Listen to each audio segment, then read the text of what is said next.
Hello বন্ধুরা, welcome back to my channel Rumela and you. তোমাদের সবাইকে গুড মর্নিং।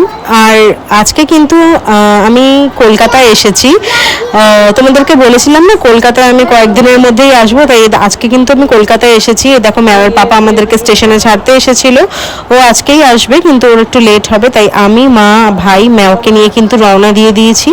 দেখো ট্রেনের মধ্যে এখানে বসে বসে আমি ম্যাও আমরা কিন্তু মুড়ি ঠুড়ি খাচ্ছিলাম, একটু চাও খেয়েছি, সেই ভিডিওটা আর তোমাদের সাথে শেয়ার করা যায়নি।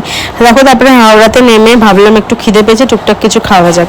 তারপরে দোকানটাতে ঢুকলাম, দোকানটাতে ঢুকে তারপরে একটুখানি একটা পেপার বোট আম পানা হচ্ছে খেয়ে নিলাম।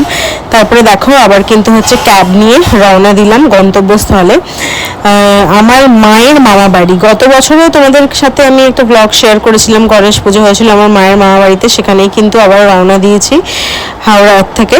দেখো এটা হচ্ছে আইটিসি সোনার বাংলা।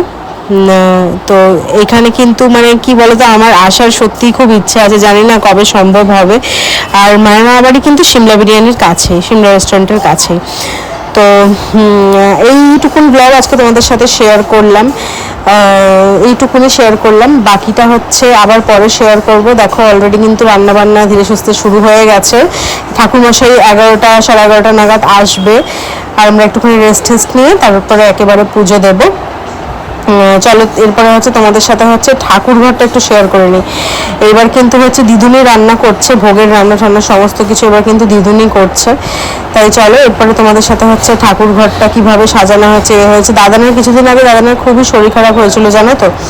দাদান মানে এবার ভাবা হয়েছিল যে তেমনভাবে কিছু ডেকোরেশনই হয়তো করা যাবে না, কিন্তু তারপরেও হচ্ছে একদম এন্ড মুহূর্তে হচ্ছে ডেকোরেশন করা হয়েছে। আজকে সকালবেলা বাড়ির সবাই হচ্ছে একদম সারপ্রাইজ হয়ে গেছে, মানে দেখলে হঠাৎ করে হচ্ছে লোকজন ঢুকে হচ্ছে সাজানো শুরু করে দিয়েছে ঘর। তবে দাদা বললো যে হ্যাঁ আমি ডেকেছিলাম, মনটা মানছে না, ঠাকুর ঘরটা সাজানো হবে না। প্রত্যেক বছর যেহেতু জমজমাটভাবে হচ্ছে ঠাকুরটা হচ্ছে মানে এইভাবে হচ্ছে করা হয়, পুজো দেওয়া হয়। আর গণেশটা কেমন হয়েছে অবশ্যই জানিও, খুব সুন্দরভাবে খুব কালারফুলভাবে কিন্তু সাজানো হয়েছে। এরপরে বাকি পুজোর থেকে সমস্ত কিছু বাকি আরেকটা ব্লগে তোমাদের সাথে শেয়ার করব।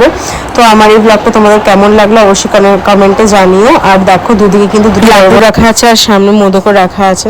তো জয় গণপতি বাপ্পা মোরিয়া।